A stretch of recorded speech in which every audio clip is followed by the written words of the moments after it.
menghadapi perubahan, merancang dan menyiapkan perubahan agar perubahan yang terjadi arahnya sesuai keinginan kita, membuat kita lebih baik, membuat kita lebih sukses, membuat kita lebih berhasil.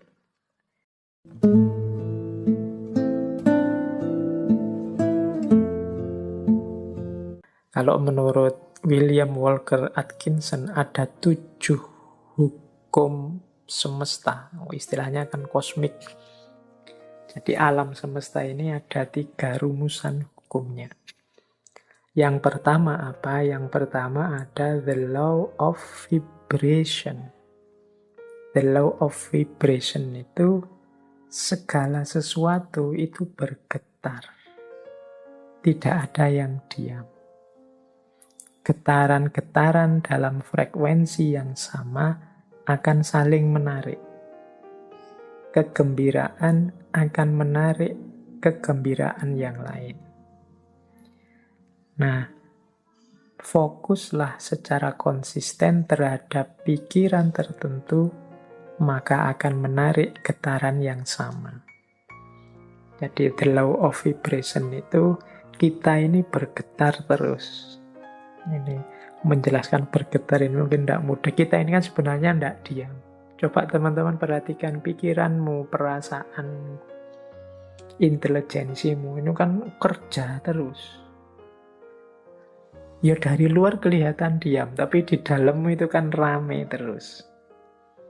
Nah, itu mungkin mudahnya ya, jenis getaran. Engkau sedang berada di frekuensi mana?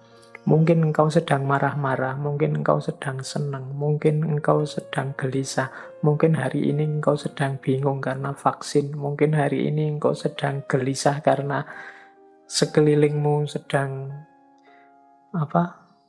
pembatasan ketat karena pandemi. Mungkin ini kan sebenarnya dirimu itu sedang bergetar. Nah, the law of vibration itu vibrasi yang sama akan saling menarik atau akan menggetarkan energi atau menggetarkan vibrasi yang dekat dengan dirinya.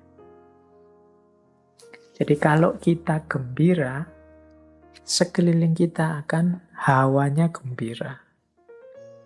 Dan orang-orang yang di dekat kita akan terpengaruh oleh kegembiraan itu. Itu the law of vibration, mudahnya begitu. Jadi getaran kita itu mempengaruhi sekelilingnya. Apa yang ada dalam diri kita kalau kita gelisah atau murung, ini menggetarkan sekelilingmu dengan kegelisahan dan kemurungan.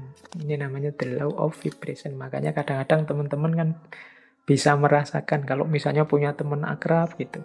Temanmu sedang sedih, terus dekat denganmu. Dia pura-pura banyak ketawa, pura-pura ceria, tapi getarannya bisa engkau tangkap. Itu the law of vibration. Jadi, getaran yang ada dalam diri kita itu akan menarik frekuensi yang sama dari yang ada di sekeliling kita.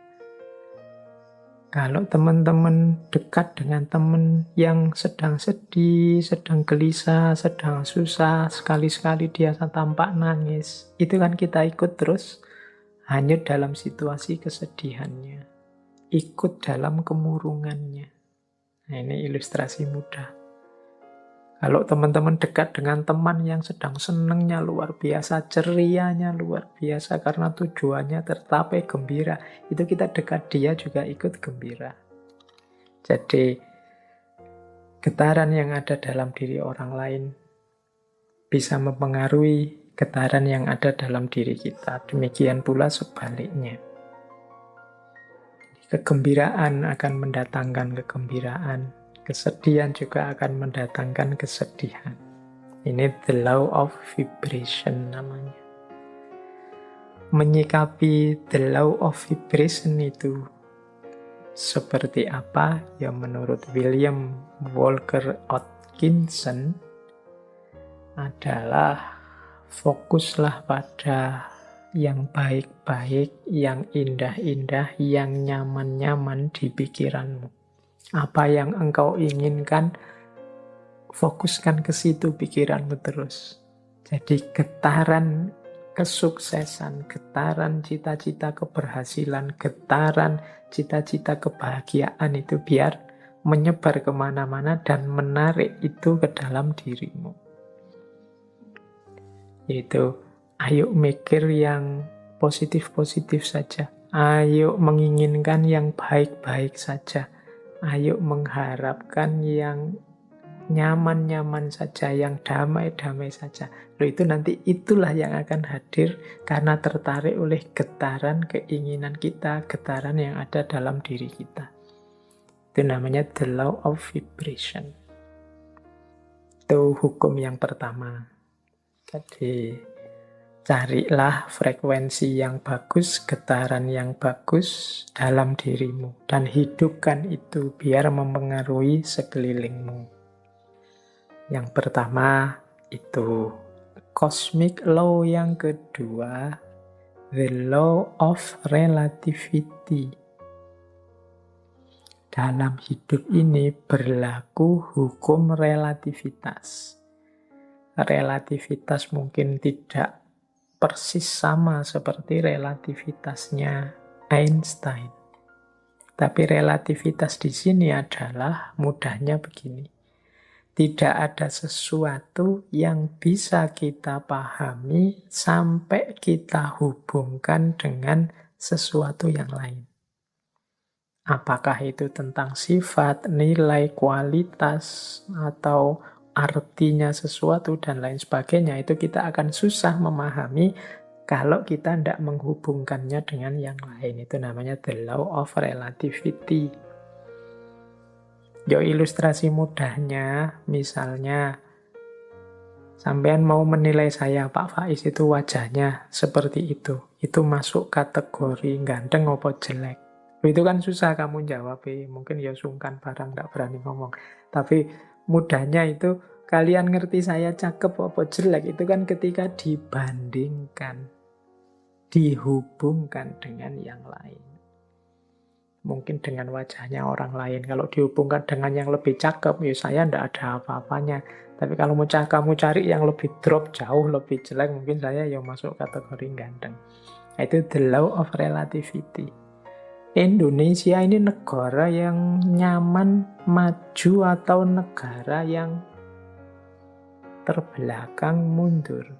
Itu jawabmu mesti susah, karena parameter bisa macam-macam orang bikin. Mudahnya apa? Relatif. Relate-kan dengan sesuatu yang lain. Jadi jawabannya mestinya, kalau dihubungkan dengan negara ini kita masih terbelakang. Tapi kalau kita sambungkan dengan negara ini masih lumayan. Kita masih tergolong lebih maju. Itu namanya the law of relativity. Jadi, ini hukum alam yang kedua. Nah, maksudnya apa William Walker ini menunjukkan the law of relativity? Hendaknya kita ini selalu menghubungkan situasi yang kita alami dengan yang lebih buruk atau lebih kurang atau di bawah kita.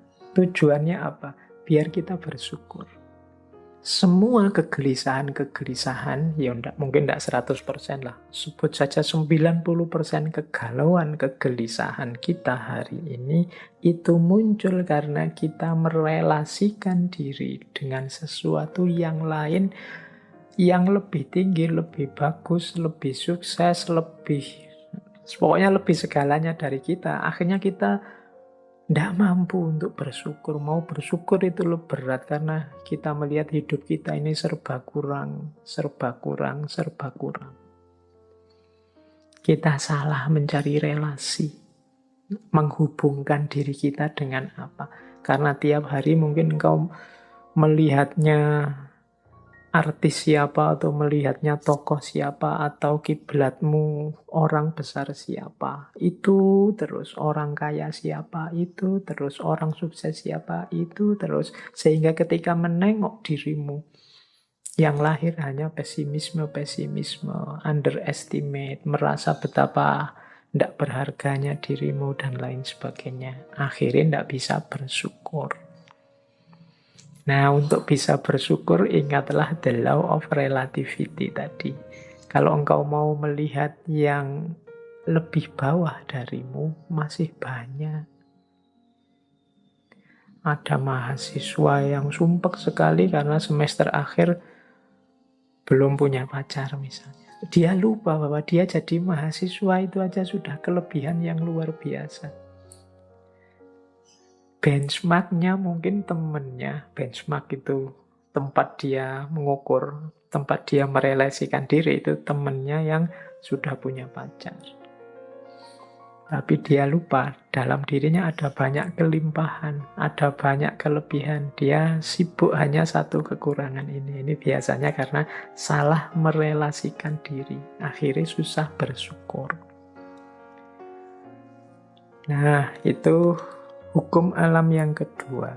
Law of relativity. Ayo, untuk banyak hal, ya enggak untuk semua hal ya. Untuk beberapa hal, law of relativity ini kita pakai ya untuk yang baik-baik, sholat, ibadah, untuk tekun belajar. Nah, kita ambil yang level tinggi biar kita semangat untuk meniru yang baik-baik. Tapi untuk hal-hal tertentu kita ambil standar yang lebih di bawah kita sehingga kita tidak lupa untuk bersyukur. Nah, yang ketiga, the law of cause and effect. Hukum sebab akibat. Kalau ini saya tidak perlu menjelaskan ya. Kalau dalam Islam ya ada famay ya'mal misqala dzarratin khairan yarah wa may ya'mal misqala dzarratin syarran yarah. Ada aksi, ada reaksi. Ada sebab, ada akibat. Maka menghadapi hukum yang semacam ini, marilah kita ciptakan dalam hidup ini sebab yang baik-baik saja. Sebab-sebab yang produktif, yang sukses, yang unggulan, sehingga kita mendapatkan akibat juga yang sukses, yang unggulan. Jadi karena ada sebab, ada akibat. Kalau ingin akibat yang bagus, ya ciptakanlah sebab yang bagus. Ini hukum alam juga. Tidak mungkin dari kemalasan lahir keberhasilan misalnya. Makanya jangan malas. Tidak mungkin dari kejahatan, keburukan lahir kebaikan. Tidak mungkin dari proses yang merusak lahir perbaikan. Nah, ini cause and effect. Ini hukum alam yang ketiga. Ada sebab, ada akibat. Apapun yang kita panen hari ini, itu adalah benih yang kita tanam sebelumnya. Yang keempat, the law of polarity. Law of polarity ini, segala sesuatu dalam hidup ini ada pasangannya. Ada panas, ada dingin, ada terang, ada gelap. Ada atas bawah, ada baik buruk, ini pasangan. Pasangan ini sifatnya saling mengadakan. Saling mengadakan, ya kalau tidak ada buruk, yang baik juga tidak akan ada. Adanya yang baik karena ada yang buruk. Ini namanya saling mengadakan. Kalau semua orang sama, semua baik, semua, ya dia tidak disebut baik, ya standar saja. Dia disebut baik karena ada yang buruk. Disebut terang karena ada situasi gelap. Disebut atas karena ada bawahnya. Bawah saja tidak ada atas, tidak mungkin. Atas saja tidak ada bawahnya, tidak mungkin. Jadi dia saling mengadakan, saling mendukung keberadaan masing-masing. Oke, jadi situasi the law of polarity ini membuat kita nanti tidak mudah melihat satu sisi saja dari sesuatu, Tapi harusnya kita melihat secara lebih lengkap. Jadi ada orang baik loh, terus kita puji, kita senengi total 100%. Dia dengan segala kebaikannya. Tiba-tiba dia melakukan sedikit atau satu keburukan. Runtuhlah kepercayaan kita yang darinya sangat cinta jadi sangat benci. Kita lupa bahwa namanya masih manusia, masih duniawi, itu pasti berpasangan. Ada baiknya, ada buruknya. Ya mungkin kadar dan ukurannya berbeda-beda, tapi pasti ada pasangan-pasangan ini. Kita sering tidak siap menerima situasi yang kebalikan dari kenikmatan, kenyamanan yang kita rasakan hari ini. Padahal itu ya berpasangan. Ada enak, ada tidak enak. Di balik kenikmatan, di sisi sana ada ketidaknikmatan. Itu selalu ada. Minggu depan insya Allah kita perdalam the law of polarity ini di falsafah hidup yin yang. Tapi the law of polarity ini juga salah satu dari 7 cosmic law. Salah satu hukum semesta. Baik, nanti kita lanjutkan kalau yang keempat ini ya. Yang kelima, the law of rhythm. The law of rhythm ini, hidup ini mengalami siklusnya masing-masing. Hidup ini ada perputarannya. Siang, malam, kelahiran, kematian, kemunculan, kepergian, dan lain sebagainya. Namanya rhythm, iramanya hidup. Nah, segalanya ada awalnya, ada akhirnya. Ini the law of rhythm. Beberapa kali saya ceritakan kan ada kisah sufi, seorang sufi yang punya jargon, ini pun akan berlalu. Mengalami apapun, apakah itu kesenangan, apakah itu kesedihan, pada saatnya juga akan berlalu. Seberat apapun, seperti apapun. Termasuk pandemi ini. Dia ada awal kehadirannya, pasti nanti ada akhir kepergiannya. Itu the law of rhythm. Jadi kalau kita mengalami situasi apapun, sadarlah bahwa situasi ini akan berakhir. Yang sedang sedih, ingatlah kesedihanmu pada saatnya akan berganti kegembiraan. Yang sedang gembira, wong namanya kita hidup, pada saatnya juga akan ada masalah dan kegembiraan akan bertemu dengan kesedihan. Itu namanya the law of rhythm. Hidup ini ada siklusnya. Yang sedang di bawah jangan putus asa, yang sedang di atas jangan jumawa. Karena kita ini berputar. Ini namanya the law of rhythm. Untuk the law of rhythm ini, insya Allah nanti minggu terakhir kita bahas dari perspektif filsafat Jawa. Cokro Manggilingan. Baik, kita lanjutkan. Yang keenam, the law of gestation.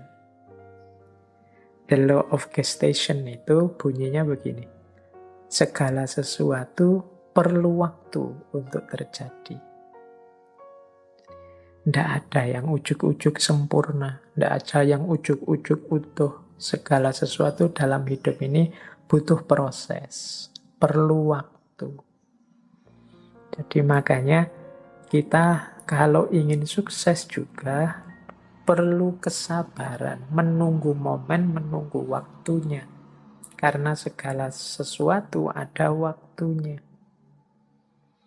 Ada waktu menanam, ada waktu memelihara, ada waktu memetik buahnya. Segalanya butuh proses, tidak ada yang ujuk-ujuk setelah ditanam terus buahnya muncul. The law of gestation. Dan yang ketujuh, yang terakhir dari 7 cosmic law adalah the law of transmutation. Segala sesuatu berubah.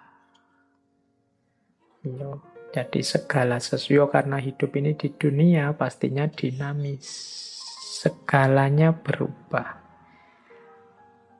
Ini banyak kalau kita belajar filsafatnya dulu, filsafat Yunani yang terkenal Heraklitus itu ya segalanya berubah, kecuali perubahan itu sendiri.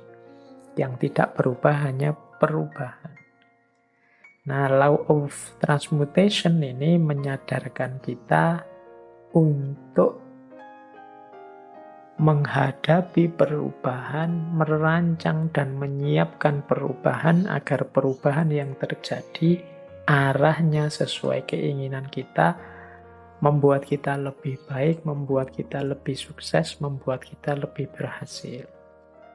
Jangan biarkan perubahan liar tidak terkontrol. Baik, ini 7 cosmic laws. Ini alam semesta. Di level batinnya itu ada 7 mekanisme ini. Ini kalau menurut teorinya Walker Atkinson. Nah, ini pengantar untuk tadi kalau ada yang tanya, Pak, natural law tadi katanya law of attraction ini bagian dari natural law ya, karena kayak tadi unsur natural law yang law of vibration, kemudian law of cause and effect atau law of transmutation ini kan bisa mengimplikasikan law of attraction.